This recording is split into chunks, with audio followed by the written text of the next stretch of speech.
Whatever his motives, William Barr's vague, highly succinct summary of Robert Mueller's report could have been designed to torture most journalists.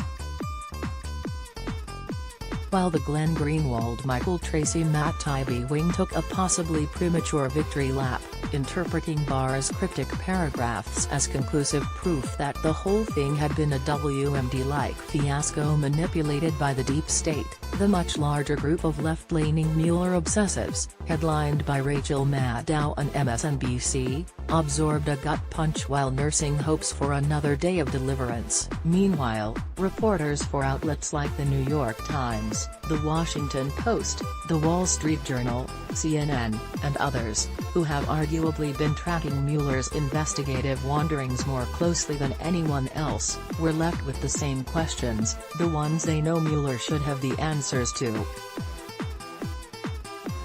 Now, with Thursday's scheduled release of a redacted version of the 400-page report, the Mueller beat is on the verge of a second moment of truth, a possibly highly partial truth, depending on which portions have been designated as too hot for public consumption.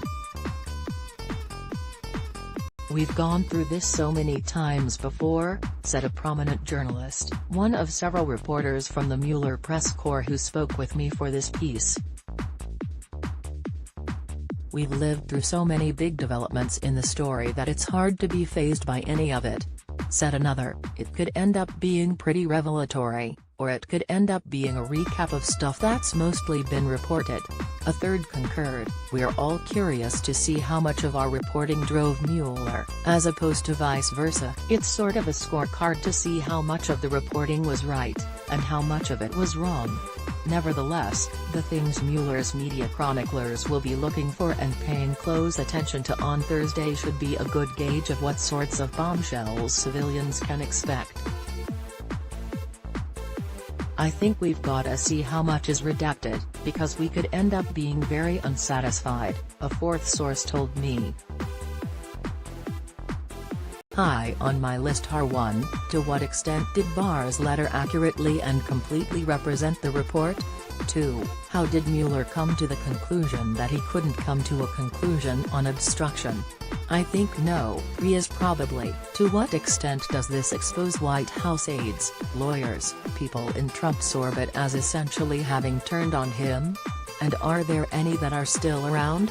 What about Hope Hicks? Jeffrey Toobin, the New Yorker staff writer and CNN legal analyst who's writing a book about the special counsel investigation, said the extent of the redactions in and of itself would be newsworthy, especially on cable news, as reporters and pundits react to the report in real time. "But the most important thing," he continued, "is gonna be the substance, not the redactions. What part of the story are we hearing for the first time?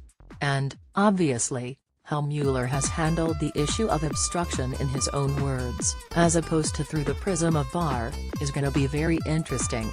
Some of the major news stories of the past 2 years that journalists hope the report will corroborate or clarify include Trump reportedly seeking to fire Mueller, Trump reportedly asking Jeff Sessions to unrecuse himself from Mueller's probe, and, of course, the infamous Trump Tower meeting starring Donald Trump Jr., Jared Kushner, and a Kremlin agent offering dirt on Hillary Clinton. And what about the secret Seychelles meeting Mueller had reportedly been gathering evidence on? What about the veteran Republican activist and fervent Clinton email hunter, with ties to Michael Flynn, who killed himself about 10 days after he was interviewed by a Wall Street Journal reporter? Collusion or no, these are still curious fact patterns, about which Mueller presumably knows the underlying truth, if only Barr allows it to be revealed. In addition to what's already been reported, journalists will, of course, have their eyes peeled for new details. The leftovers from their notebooks may be some of the most intriguing morsels of all, rumors and tips and information that haven't been confirmed solidly enough for a traditional news outlet to be comfortable running with them. For instance, one source at a major national news organization told me he has tantalizing but still unpublished reporting on at least one other Trump Tower meeting between a Trump official and a Russian official. If the public's expectations were high when Mueller gave his findings to Barr, they're now arguably even higher. As one of my sources put it, theoretically, it could be a pretty big deal, but we just don't know how much will be in it that we don't already know. More great stories from Vanity Fair. What happens if Trump realizes that Stephen Miller is the border crisis? How the LA Times rose from the near dead. Is the Biden campaign dead on arrival? Did China create a racist AI to track Muslims? Looking for